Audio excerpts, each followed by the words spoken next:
Հոկտեմբերի 12-ի լույս 13-ի գիշերը Ղարաբաղ-ադրբեջանական հակամարտությունների շփման գծում հակառակորդի կողմից հրադադարի պահպանման ռեժիմը խախտվել է ավելի քան 45 անգամ։ Այդ ընթացքում տարբեր դրամաչափի ռազմական զինատեսակներից հայ դիրքապահների ուղղությամբ արձակվել է շուրջ 750 կրակոց։ Պաշտպանության բանակի առաջապահ զորամասերը տիրապետում են օպերատիվ մարտավարական իրադրությանը եւ շարունակում իրականացնել մարտական դիրքերի հուսալի պահպանություն։ Վաղը հանրապետության իշխանությունների հետ ձեռք բերված պայմանավորվածության համաձայն ԵԱՀԿ առաքելությունը Լեռնային Ղարաբաղի եւ Ադրբեջանի զինված ուժերի շփման գծի պլանային դիտարկումը անցկացնելու Ֆիզուլի շրջանի Կարախանբեյլի բնակավայրի արևելյան ուղղությամբ։ Պաշտպանության բանակի դիրքերից դիտարկումն իրականացնելու են ԵԱՀԿ գործող նախագահի անձնական ներկայացուցիչ դեսպան Անժե Կասպրիկը եւ նրա դաշտային օգնականներ Գենադիա Պետրիկա Մոլդովայից ու Խրիստոֆ Բուլղարիայից։ ԼՂՀ իշխանությունները պատրաստակամություն են հայտնել աջակցել դիտարկման անցկացմանը եւ ապահովել ԵԱՀԿ առաքելության անդամների անվտանգությունը։ Ուզմունքն ու ուրախությունը Սփյուռքի մեր հայրենակիցները չեն թաքցնում, հայրենի հողը ջերմություն է հաղորդում նրանց։ Հանգանակած միջոցներն էլ երկրի զարգացմանն է նպաստում։ Եզնիկ Մոզյան արհեստագործական ուսումնարանի դերն Արցախի կրթական համակարգում բացառիկ է։ Հայաստան համահայկական հիմնադրամի բարերարների Լոս Անջելեսի գրասենյակի անդամներն այսօր Շուշիում են։ Արհեստագործական ուսումնարանի առօրյային են ծանոթացել։ 14-15 տարեկան երեխաները Ամերիկայի Միացյալ Նահանգներում աշխատելու իրավունք չունեն։ Այստեղ, սակայն, այդ նույն տարիքի երեխաները մեկ շաբաթյա դասընթացներից հետո ուսումնարանի միջոցով հնարավորություն են ստանում 2 շաբաթ գումար վաստակելու։ Ամերիկա չեն գա աշխարհի այդ տարիքում արկիլված է, բայց մեկ բանը որ շատ հետաքրքիր է, որ հենց արհեստ սովորեցնեն, արհեստեն հետո մենք իմացանք, որ մի շաբաթ սովորին, հետո 2 շաբաթ գնան այնտեղ փողեր վճարու իրենց աշխատանքավարձ, օգտակար է իրենց թե ընտանիքին եթե պետք ունին։ Այցը նպատակ ունի ավելի շատ սփյուռքահայեր բերել Արցախ, ծանոթացնել մշակույթին, պատմությանը, ճարտարապետական կառույցներին, ինչու՞ չէ նաև իրենց հանգանակած միջոցներով կատարված աշխատանքներին։ Ծանոթացնել մեր բարերարներին Հայաստանի հետ, Արցախի հետ, մշակույթի, պատմության, շփում հաստատել ժողովրդի հետ, որպեսզի իրանք ավելի լավ կարողանան ճանաչել Հայաստանը եւ Լեռնային Ղարաբաղը։ Շատերը առաջի անգամ են այցելում Արցախ, շատերը առաջի անգամ են այցելում ընդհանրապես Հայաստան։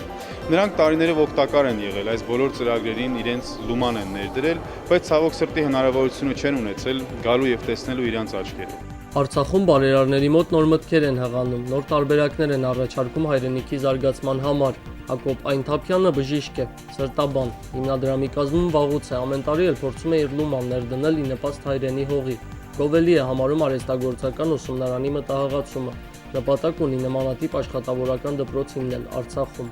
Նպատակ ունի աշխատանոցի ծրագիր Սուրիայերու վերաբերյալ Հայաստանի մեջ եւ աս Մոզյան գետրոնը օրինագելի նախաձեռնություն է, որ մարդը հղացած է եւ տեսնալ թե ինչպիսի միջոցներ կարելի է աստեղեն սորվի, որպեսզի հոնդերնալ գործադրելու համար։ Բարերարների խումբը Արցախ է ժամանել 3, այսօր Շուշիում է, նպատակ ունի մեկնել Ամարաս, Գանձասար, Տեսարժան վայրերին ծանոթանալու, բոլոր շրջաններն են ուզում այցելել։ Բացի այդ, զորամաս են մեկնելու զինվորի կենցաղին ծանոթանալու եւ նրանց հետ շփվելու հոգեկան պահանջ ունեն։ Մենք փորձում ենք ինչքան հնարավոր է շատ հայերին բերել Արցախ։ Միայն այստեղ գալը, այսպիսի խմբեր այստեղ ունենալը, հնարավորությունը շփվելու տեղի ժողովրդի հետ, հասկանալու խնդիրները, որոնք որ կան մեր առջև որպես ազգ դրված, տեսնելու լուծումները, միգուցե առաջարկություններ անելու եւ գնահատելու այն լայնածավալ աշխատանքը, որը մենք բոլորս որպես հայություն կատարել ենք այս 25 տարիների ընթացքում, ինձ թվում է ինքը իրենից արժեք ունի։ Ալբերտ Ոսկանյանը ընտանիքի հետ է Արցախ ժամանել, տպավորություններն էլ չի տարբերում, հուզմունք եւ հպարտություն։ Կարծում է հայության միասնության շնորհիվ միայն կարելի է հայրենիքին օգտակար լինել։ Եվ շատ ուրախ եւ հուզված ճիշտ բնութագիրը պատկերացնելու, բայց հպարտ, որ մենք ինչ ունենք, ինչ ենք արել այս փոքր ժամանակաշրջանում եւ տեսնում եմ, որ ապագան պայծառանալու եւ ցանկանում եմ մենք բոլոր հայությունս աշխարհով մեկ սփյուռքով մեկ եւ ինչպես Հայաստան եւ Արցախ միաբանվենք, մեկ ուժ լինենք։ Այցը հնարավորություն է ստեղծում հայրենիքում բնակվող մարդկանց հետ շփվելու, փոխադարձ շփումներն էլ յուրահատուկ տպավորություններ են թողնում սփյուռքահայ բարերարների սրտերում, ավելի ամուր կապվել հայրենիքին։ Արություն Մկրտչյան, Մերուժան Մարտիրոսյան, օր։ Ապրիլյան պատերազմը Արցախում մշակութային ու ժամանցային մի շարք ծրագրեր է սրբագրել կամ հետաձգել։ Աշխուժացնել տեղի բնակչության տնտեսական վիճակը, կյանքը, որովհետև փառատոնը դա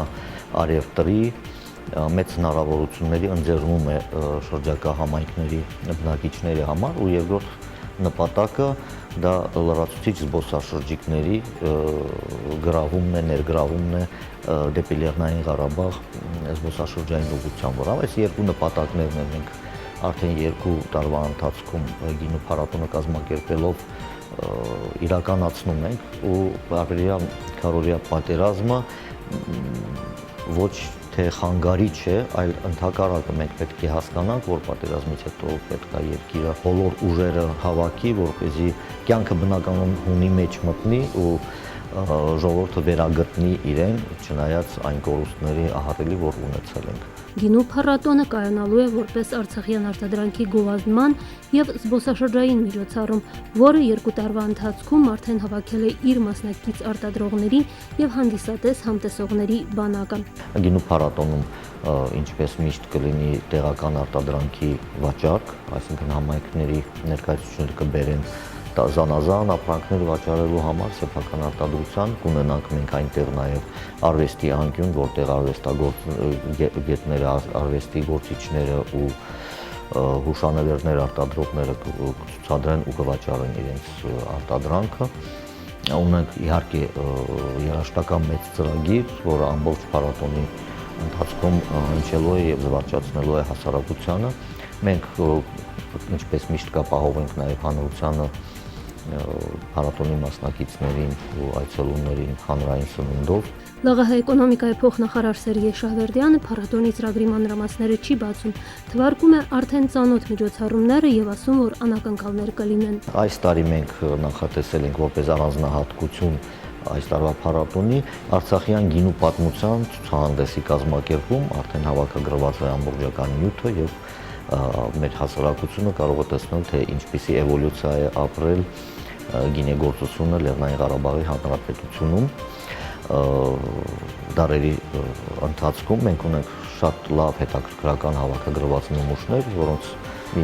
մի մասը մասնավոր անձեր են փոխանցել հատկապես այդ նպատակի համար։ Արցախյան գինու պատմության ցուցահանդեսի նմուշներից մի քանիսն արդեն զբոսաշրջության վարչության շենքում են։ Արցախում տարբեր ժամանակներում արտադրված գինիների պիտակներ, ներգինեգործարանների արտադրանքի նմուշներ։ Վարչությունում ակնկալում են, որ բնակչությունն առաջիկա օրերին կարձագանքի եւ կներկայացնի գինեգործության պատմության այլ նմուշներ, օգնելով, որ սեպտեմբերի 17-ին ցուցահանդեսն ավելի հարուստ լինի։ Փառատոնն այս անգամ կառանձնանա մասնակիցների թվով։ Անակնկալներ խոստանում են Հայաստանի Հանրապետությունից ժամանող գինեգործները։ Մեծ համար չափանիշ է, ցուցանիշ է այն հանգամանքը, որ տարեցտարի գինեգործների թիվը ավելանում է փառատոնի մասնակիցների ցանկում։ Դա նշանակում է, որ իրենց գինին արտադրանքը վաճառվում է ու իրենք ուրախությամբ գալիս են։ Այս տարի մենք ակնկալում ենք ավելի մեծ քանակությամբ գինեգործների մասնակցություն, ավելի մեծ քանակությամբ գյուղական արտադրանքի վաճառողներ ու ինչ որ յուրահատուկ է նաև մենք ունենանք գինեգործներ, նոր գինեգործներ Հայաստանից, որոնք բոլորովին նոր ձևով կներկայացնեն իրենց արտադրանքը։ Սեպտեմբերի 17-ին Ստեփանակերտից տող հնարավոր կլինի մեկնալ եւ թուղարժեքի կես գնով 1000 դրամով։ Ավտոբուսները կմեկնեն առավոտյան ժամը 10-ին Արմենիա հյուրանոցի մոտից եւ տողից կվերադառնան ժամը 4-ին։ Լուսինա Ավանեսյան, Մերուժան Մարտիրոսյան, օր։